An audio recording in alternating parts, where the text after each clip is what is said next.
Answer for quick revision, financial reporting CA final. First is Ind AS 1 preparation of financial statements. Ind AS 1 prescribes the basis for presentation of general purpose financial statements to ensure comparability with the entity's financial statement of previous periods with the financial statement of other entities. Ind AS 1 sets out overall requirement for the preparation of financial statements, guidelines for their structure, minimum requirement for their content. Scope. Applicability. Ind AS 1 is applied in preparing and presenting general purpose financial statements in accordance with Ind AS to all entities presenting consolidated financial statements in accordance with Ind AS 110, presenting separate financial statements in accordance with Ind AS 27. Non-applicability. Ind AS 1 does not apply to the structure and content of condensed interim financial statements prepared in accordance with Ind AS 34 except para 15 to 35. Scope is Ind AS 1 uses terminology suitable for profit-oriented entities including public sector business entities. Therefore, entities with not-for-profit activities may apply this standard by amending the description used for financial statements themselves. Scope. Entities whose share capital is not equity may need to adapt the financial statement presentations of members' interest. Complete set of financial statements includes a balance sheet, a statement of P&L, a statement of changes in equity, a statement of cash flows, notes comprising significant accounting policies and explanatory information. A balance sheet as at the end of the period of the preceding period, comparative information for all amounts reported in the current period financial statements. At the beginning of the preceding period, when an entity applies an accounting policy retrospectively or an entity makes a retrospective restatement of items in its financial statements, or an entity reclassifies items in its financial statements. At that time, we have to prepare a balance sheet at the beginning of the preceding period in these three cases: when retrospectively applied, when retrospective restatement of items in financial statements, and reclassified items in financial statements. Note: an entity shall present a single statement of profit and loss with profit or loss and other comprehensive income presented in two sections. The section shall be presented together with the profit or loss section presented first, followed directly by the other comprehensive income section. Reports and statements presented outside financial statements are outside the scope of Ind AS. An entity is not required to present the related notes to the opening balance sheet as at the beginning of the preceding period. General features: presentation of true and fair view and compliance with Ind AS, going concern, accrual basis of accounting, materiality and aggregation, offsetting, frequency of reporting, comparative information, consistency of presentation. Comparative information: minimum comparative information, additional comparative information, change in accounting policy, retrospective restatement or reclassification. The above general factors have been summarized below. Presentation of true and fair view and compliance with Ind AS of the balance of the financial position, of the financial performance, of the cash flow of an entity. Presentation of a true and fair view requires an entity to select and apply accounting policies as per Ind AS 8. To present information in a manner that provides relevant, reliable, comparable, and understandable information. To provide additional disclosures if required to enable users to understand the impact of particular item. When an entity departs from a requirement of an Ind AS, in extremely rare circumstances, it shall disclose management's conclusion that the financial statements present a true and fair view. Management's compliance with applicable Ind AS except departure from a particular requirement to present a true and fair view. The title of the Ind AS departed, the nature of the departure, the treatment that the Ind AS would require, the reason why that treatment would be so misleading, and the treatment adopted. For each period presented, the financial effect of the departure on each item in the financial statements. Notes: An entity shall make an explicit and unreserved statement of compliance of all Ind AS in the notes. An entity shall not describe financial statements as complying with Ind AS unless they comply with all the requirements of Ind AS. An entity cannot rectify inappropriate accounting policies either by disclosure of the accounting policies used or by notes or explanatory material. Going concern. An entity shall prepare financial statements on a going concern basis unless management intend to liquidate the entity or cease trading or has no realistic alternative but to do so. When management has significant doubt upon the entity's ability to continue as a going concern, the entity shall disclose the basis on which it prepared the financial statement and the reason why the entity is not regarded as a going concern. To assess going concern basis, management may need to consider a wide range of factors like current and expected profitability, debt repayment schedule, and potential sources of replacement financing. Potential sources of replacement financing. Accrual basis of accounting. An entity shall prepare its financial statements except for cash flow information using the accrual basis of accounting. When the accrual basis of accounting is used, an entity recognizes items as assets, liabilities, equity, income, and expenses.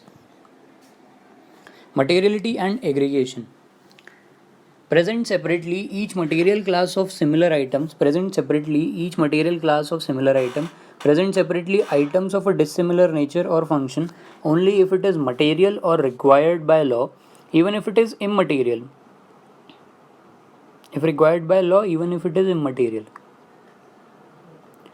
If a line item is not individually material, it is aggregated with other items either in those statements or in the notes. Do not reduce the understandability of its financial statement by obscuring material information with immaterial information or aggregating material items that have different nature or functions. Offsetting. Offsetting of assets and liabilities or income and expenses is not allowed unless required or permitted by an Ind AS or except when offsetting reflects the substance of the transaction or other event. Frequency of reporting. An entity shall present a complete set of financial statements including comparative information at least annually. Comparative information. Refer chart 3 of Ind AS 1 for minimum and additional comparative information. Change in accounting policy, retrospective restatement or reclassification. When an entity reclassifies comparative amounts, it shall disclose, including as at the beginning of the preceding period, the nature of the reclassification, the amount of each item or class of items that is reclassified, and the reason for the reclassification. When it is impracticable to reclassify comparative amounts, an entity shall disclose the reason for not reclassifying the amounts and the nature of the adjustment that would have been made if the amounts had been reclassified. Consistency of presentation. An entity shall retain the presentation and classification of items in the financial statement from one period to the next unless presentation or classification would be more appropriate having regard to the criteria for the selection and application of accounting policies in Ind AS 8 or an Ind AS requires a change in presentation, structure and content. Identification of the financial statements. An entity shall clearly identify each financial statement and the notes. It shall display prominently the name of the reporting entity or other means of identification and any change in that information from the end of the preceding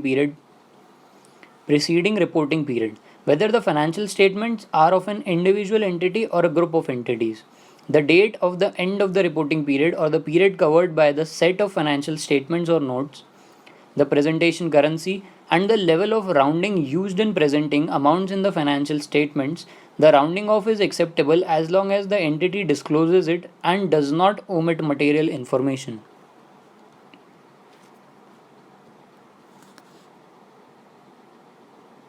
Information to be presented in the balance sheet. Information to be presented in the balance sheet. The balance sheet pertains, the balance sheet present line items and additional line items including by disaggregating the line item listed in paragraph 54 headings and subtotals. Presents current and non-current asset and current and non-current liabilities as separate classification in its balance sheet.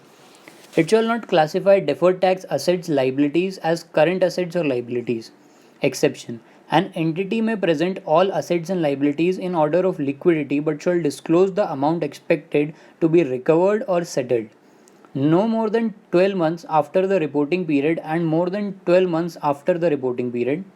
An entity is permitted to present some of its assets and liabilities using a current non-current classification and others in order of liquidity when this provides information that is reliable and more relevant.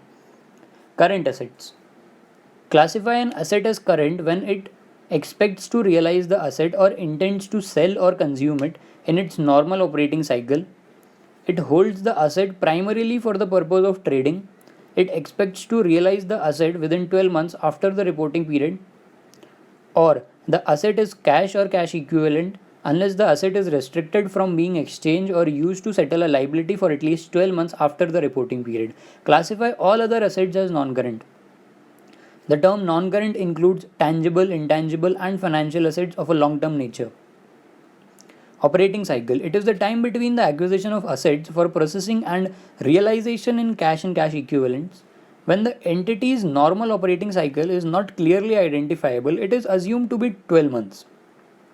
The same normal operating cycle applies to the classification of an entity's assets and liabilities. Current liabilities. An entity shall classify a liability as current when it expects to settle the liability in its normal operating cycle. Second, it holds the liability primarily for purpose of trading. Third, the liability is due to be settled within 12 months after the reporting period. Or fourth, it does not have an unconditional right to defer settlement of the liability for at least 12 months after the reporting period. An entity shall classify all other liabilities as non-current. An entity classifies some operating items like trade payables and some accruals for employee and other operating costs, part of the working capital, as current liabilities even if they are due to be settled more than 12 months after the reporting period. Accruals for employee and other operating costs as current liabilities. For current liabilities, where there is a breach of a material provision of a long-term loan arrangement on or before the end of the reporting period with effect that the liability becomes payable on demand on the reporting date, the entity does not classify the liability as current. If the lender agreed after the reporting period and before the approval of the financial statements for issue not to demand payment as a consequence of the breach. ये वाला point था ना कि अगर आपका जो loan था उसमें ब्रीच हो गया तो जो अगर वो नॉन करेंट था भले ही 5 साल का लोन था बट अगर उसमें ब्रीच हो गया तो आप उसको फट से करंट लाइबिलिटी में ट्रांसफ़र कर देते थे. बट यहाँ पे ना ये पॉइंट लाया गया है अभी कि अगर ब्रीच होता भी है मटेरियल प्रोविजन में लॉन्ग टर्म लोन अरेंजमेंट में तो भी उसको करंट में नहीं लेके आएंगे अनलेस एंड अनटिल, मतलब अगर वो जो लेंडर है वो अगर अप्रूवल दे दे कि क्या बोलते हैं after the reporting period and before the approval of financial statement, अगर लेंडर अग्री कर जाता है कि नॉट टू डिमांड, मतलब भाई अभी पैसा मत मांगो, दे दूंगा बट अभी एकदम से मत मांगो क्योंकि एकदम से नहीं दे सकता. तो अगर वो इस मतलब अग्रीमेंट कर ले कि अभी मत मांगो बट पैसा आगे दे देंगे तो उसको ज़रूरत नहीं है आपको नॉन करेंट से करेंट में शिफ्ट करने की, आप उसको नॉन करेंट में ही दिखा सकते हो. Information to be presented either in the balance sheet or in the notes. Disclose subclassification of the line items presented classified in a manner appropriate to the entity's operations.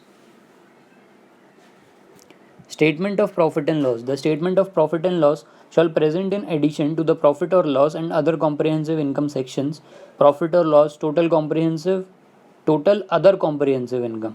Comprehensive income for the period being the total of profit or loss and other comprehensive income.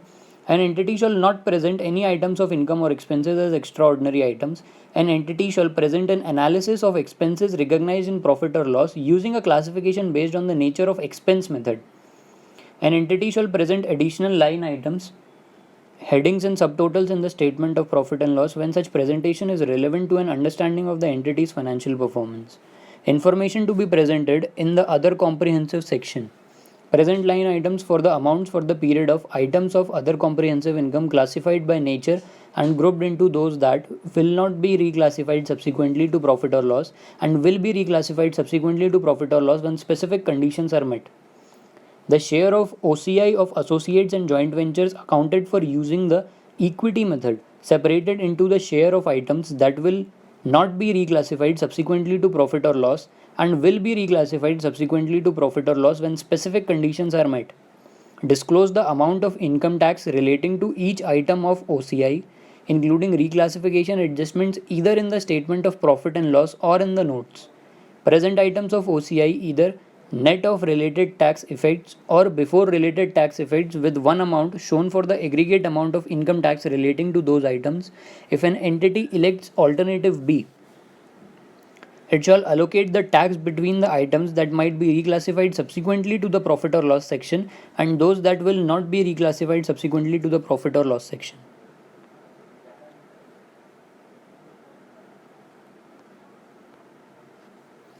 Reclassification adjustment. When amounts previously recognized in other comprehensive income are reclassified to profit or loss, they are referred as reclassification adjustments. It is included with the related component of other comprehensive income in the period that the adjustment is reclassified to profit or loss. These amounts may have been recognized in OCI as unrealized gains in the current or previous periods. Those unrealized gains must be deducted from OCI in the period in which the realized gains are reclassified to profit or loss to avoid including them in total comprehensive income twice. An entity may present reclassification adjustment in the statement of profit or loss or in the notes. An entity presenting reclassification adjustments in the notes present the items of OCI after any related reclassification adjustment. Reclassification adjustment do not arise on changes in revaluation surplus or on remeasurement of defined benefit plans. Since they are recognized in OCI and are not reclassified to profit or loss in subsequent periods, changes in revaluation surplus may be transferred to retained earnings in subsequent period as the asset is used or when it is derecognized. Reclassification adjustment do not arise if a cash flow hedge or the accounting for the time value of an option or the forward element of a forward contract or the foreign currency basis spread of a financial instrument result in amounts that are removed from the cash flow hedge reserve or a separate component of equity respectively and included directly in the initial cost or other carrying amount of an asset or a liability. These amounts are directly transferred to assets or liabilities.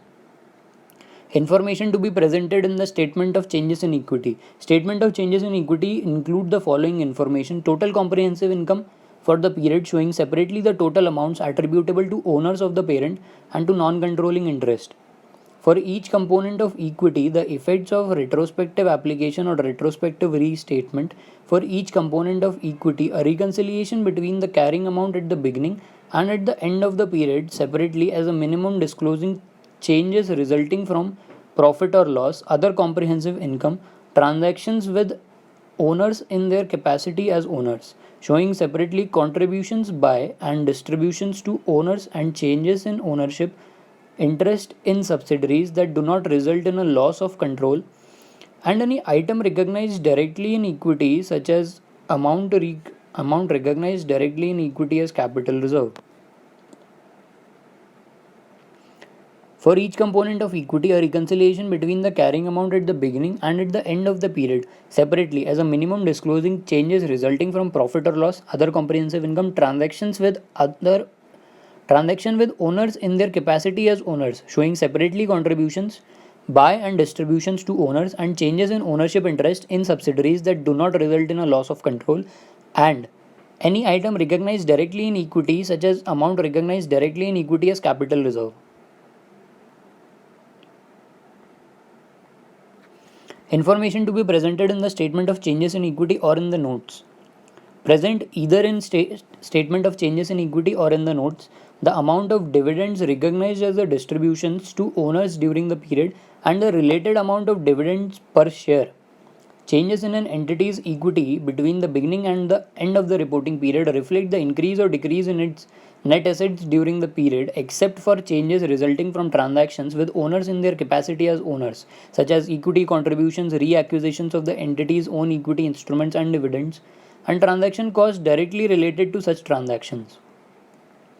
Retrospective adjustments and retrospective restatement are not changes in equity but they are adjustment to the opening balance of retained earnings, except when an Ind AS requires retrospective adjustment of another component of equity. Standard requires disclosures in the statement of changes in equity of the total adjustment to each component of equity resulting from changes in accounting policies and separately from correction of errors. These adjustments are disclosed for each prior period and the beginning of the period. Notes structure. The notes shall present information about the basis of preparation of the financial statements and the specific accounting policies, disclose the information required by Ind AS that is not presented elsewhere in the financial statements, and provide information that is not presented elsewhere in the financial statement but is relevant to an understanding of any of them.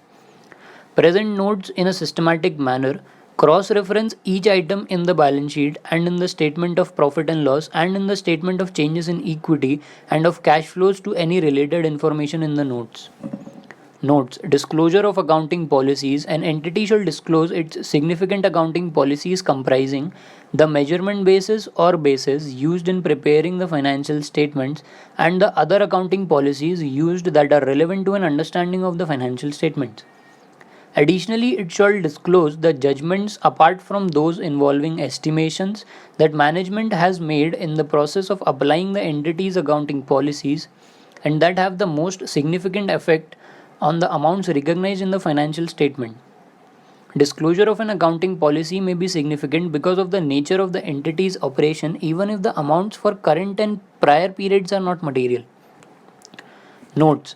Sources of estimation uncertainty. An entity shall disclose information about the assumptions it makes about the future and other major sources of estimation uncertainty at the end of the reporting period that have a significant risk of resulting in a material adjustment to the carrying amounts of assets and liabilities within the next financial year.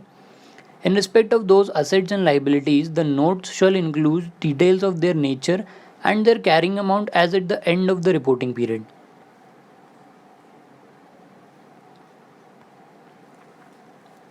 Components of other comprehensive income. Changes in revaluation surplus, remeasurement of defined benefit plans, gains or losses arising from translating the financial statements of a foreign, gains and losses from investment in equity instrument designated at fair value through OCI, gains and losses on financial assets measured at fair value through OCI, the effective portion of gains and losses on hedging instrument in a cash flow hedge, and gains and losses on hedging instruments that hedge investment in equity instruments measured at fair value through OCI.